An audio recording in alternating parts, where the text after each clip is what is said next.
The laughter started the day the second roof went up. It wasn't quiet or hidden. It rolled openly across the valley, carried by the wind as neighbors stopped their trucks, leaned on fences, and pointed at the strange sight above the small wooden cabin. A gigantic second roof towered over first, awkward and heavy-looking, like a shelter built for a storm that might never come. People shook their heads and smiled with that special kind of amusement reserved for someone they believed had finally lost all sense. They didn't know it yet, but that oversized roof would soon become the reason many of them survived the coldest winter Cedar Hollow had seen in decades. Before the story continues, if you believe in the silent hero, in second chances, and in people who quietly prepare when no one else does, please take a moment to like this video, comment, share it with someone who believes in kindness, and subscribe to the channel. Your support keeps these powerful stories alive.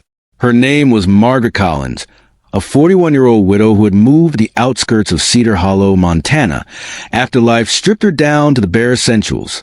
Years earlier, she had lived in a warm suburban home with her husband Daniel, a carpenter who believed deeply in preparation and self-reliance. They dreamed of retiring somewhere quiet, close to nature, far from noise and crowds. But dreams ended abruptly when Daniel passed away in a work accident, leaving Margaret with grief, a modest insurance payout, and a knowledge of building techniques most people around her never bothered to learn. Margaret chose the mountains not because they were easy, but because they were honest. She bought a small, aging cabin on cheap land that no one else wanted, surrounded by tall pines and long winters. From the beginning, she knew the cabin wasn't strong enough. The roof sagged slightly, insulation was thin, and the wind cut through it like a blade. But instead of patching the usual way, Margaret remembered Daniel's warnings about extreme winters becoming more unpredictable. She remembered how he once said that the biggest mistake people make is preparing for yesterday's weather instead of tomorrow's. So she planned something radical. Margaret designed a massive second roof, raised several feet above the original, creating an air gap meant to trap warmth, shed heavy snow, and protect the cabin from ice buildup. It wasn't elegant. It wasn't common. And it certainly wasn't subtle. She spent months saving money, salvaging materials, and working alone from dawn to dusk.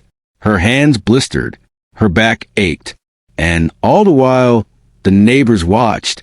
At first, the comments were polite curiosity. Then they turned into jokes. People called it ridiculous, wasteful, unnecessary. Some suggested she was overreacting. Others hinted that grief had made her paranoid. A few even said she was ruining the view. Margaret heard it all, but she never responded. She had learned that explanations were rarely respected by those who didn't intend to listen. Building that roof cost her nearly everything she had left. When it was finished, she stood beneath it one evening as the sun dipped behind the mountains, casting long shadows across the land. For the first time since Daniel's death, she felt something close to peace. Not because she was safe yet, but because she had honored what she believed was right. Autumn passed quickly, and winter arrived like a warning no one took seriously. The first storms were manageable, even familiar. Snow fell softly, then melted. Neighbors teased Margaret again, pointing out how unnecessary her giant roof looked under mild conditions. She said nothing, chopping wood, sealing vents, checking supports. She watched the weather patterns shift, the forecast growing more ominous by the week. Then, in early January, the real winter came. A polar front slammed into Cedar Hollow without mercy. Temperatures plunged far below normal, and snow fell nonstop for days. Roofs groaned under the weight. Ice dams formed quickly, trapping melting snow that refroze overnight. Power lines snapped. Heating systems failed. One by one, homes that had weathered winters for generations began to fail. Margaret's cabin stood silent and steady. The second roof did exactly what it was designed to do. Snow slid off harmlessly. Ice never formed near the original roof. The trapped air layer acted like a blanket, keeping the interior warmer than it had ever been. While the wind screamed outside, the cabin held its breath, calm and resilient. Across the valley, panic spread. Neighbors woke to ceilings dripping water, beams cracking and furnaces shutting down. Some tried to shovel snow off their roofs, only to find it frozen solid. Others fled to relatives, but roads were blocked and visibility was nearly zero. The town shelter filled quickly, and emergency crews were overwhelmed. That was when the first knock came at Margaret's door. She opened it to find a family she recognized immediately, faces pale with cold and fear. Their roof had partially collapsed, and they had nowhere else to go. Margaret didn't hesitate. She brought them inside, gave them blankets, and made room by the fire. Word spread quietly, carried by necessity instead of gossip. More people arrived as the storm intensified. Margaret organized without command, guiding people where to sit, where to sleep, how to stay warm. She rationed food carefully and kept the fire burning steadily. The cabin, once mocked for its strange design, became a refuge. The giant second roof held firm while snow piled higher than the windows.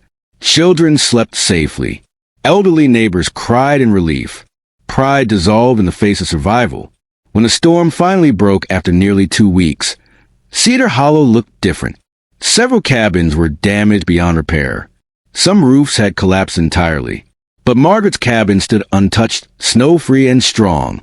The laughter that once followed her work was gone, replaced by quiet respect and unspoken gratitude. In the weeks that followed, neighbors returned, not to mock, but to help. They repaired what they could, shared supplies, and listened as Margaret explained the logic behind her design. What once seemed excessive now seemed wise.